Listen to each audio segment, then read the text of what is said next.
Hi hello नमस्कार. माझे नाव सिद्धांत हरिदास काकडे आहे. मी या पुस्तकातून एक कथा चोराची हे या पुस्तकाचं नाव आहे कथा चोराची. मी या पुस्तकातून एक गोष्ट वाचली आहे.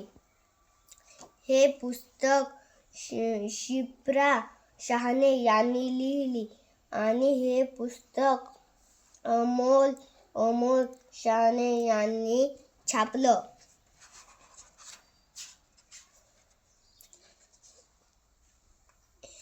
एक दुष्ट माणूस होता आणि एक साधू होता. एक दुष्ट माणसाने साधूच्या अंगावर गोटे फेकले आणि त्याच्या अंगावर थुंकला. तो साधू म्हणाला, लोक माझ्यावर मी चांगला वागतो म्हणून लोक माझ्यावर प्रेम करतील आणि तुला मारतील काऊन की तू वाईट वागतो. थँक्यू.